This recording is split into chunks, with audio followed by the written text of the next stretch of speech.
Handicapped. Let's take you to Iman Rapetti right now. She's at the Takalani Home for the Mentally Handicapped. This is one of the NGOs where some of the patients were housed. Iman, good afternoon to you. How has the news of this outcome of the report been received this afternoon?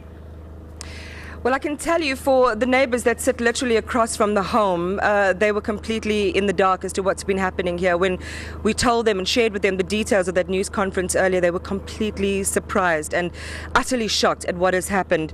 And of course, you talk there about Qedani Mahlangu's letter, her latest release. I mean, it is absolutely astounding, given the magnitude of everything that was said at that news conference today. But explosive, deadly, shocking and humane. These are just some of the reactions to the findings made by the Health Ombudsman earlier on. A high-level resignation and outpouring of condolences so far can do nothing to ease the wounds of families, Joanne, still aching over this horror story of maltreatment and death, presided over, it would seem, by a network of fear, silence, indifference and spectacular bureaucratic failure. Now, 75 patients died in just 5 of those NGOs, serious breaches, 27 of those, we told, unlawfully operating. What now? How many more will be named and humanized again as they lay still unclaimed in the province's mortuaries? These are questions that still haunt us. And perhaps we can get some clarity with my guest now, who's actually the manager for the Takalani Home. He's agreed to talk to us, and that's Michael Seshoka. Michael, good afternoon to you, and thank you very much for deciding to break your silence effectively, because we've been wanting to talk to you. How did these patients die? We are told 14 died in your facility. Iman, I think there are actually a lot of complications that actually ensued. If I were just to make a classical example, we received a first batch of users from Life Esidimeni on the 23rd, and then on the 25th we then end up with our first death. And then in I think 70-80% of them, we referred all those patients through to Bara, other ones through to Mlangani's hospital. Are you saying you were just not up to the task of looking after our most vulnerable people? We are having the clinical manager who's not actually currently available, but we are having the professional nurses who were looking after them.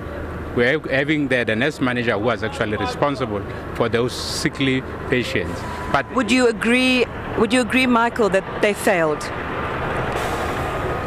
I would say we have tried all whatever their professional capability to make sure that they help.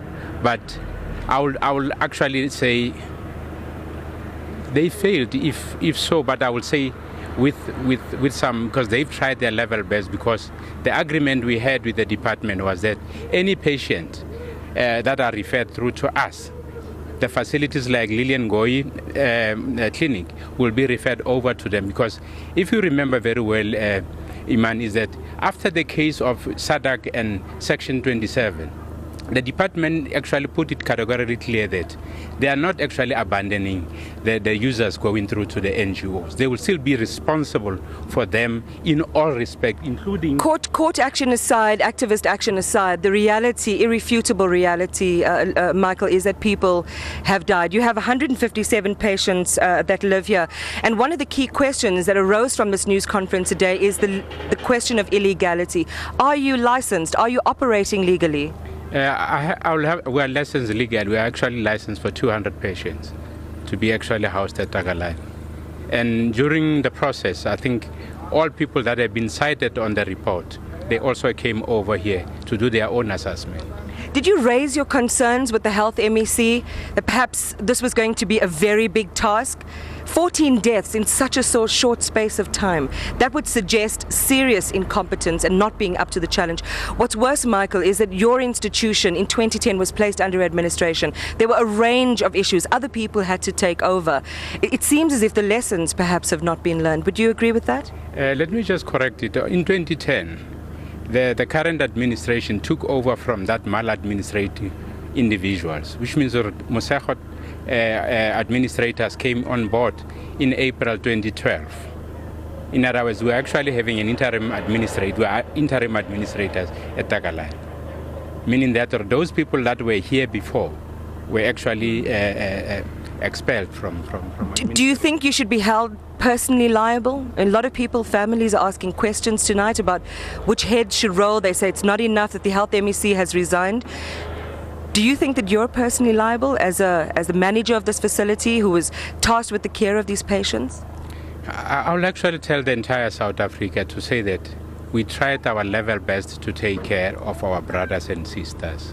Whatever actually happened, I think the medical reports of those individuals are actually there, and it will speak volume. If we were to take it from patient to patient, I think it will be correct if that could be done, but it will never actually come through because it is going to be a patient and family, patient confidentiality. But just give us a sense why these people died, why these patients died. Iman, let me just put it this way. When we received the patients, we were not provided with the full medical reports of these individuals.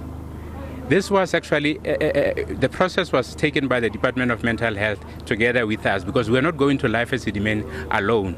We were actually accompanied by the officials that have been cited on the current report. So you blame them for not giving you the information you needed to do your job well? I think due diligence was supposed to be done because one of the issues that we raised also was that, was it not ideal to have a halfway house? For instance, like these people, when they come over, they should actually have a medical practitioner available on site and then the psychiatrist to verify all the conditions of that specific before we could receive him over here at Takalani. But that didn't happen. But of course, this observation and these lessons aren't going to bring back the lives of 14 people. But Michael, we thank you for being available to talk to us.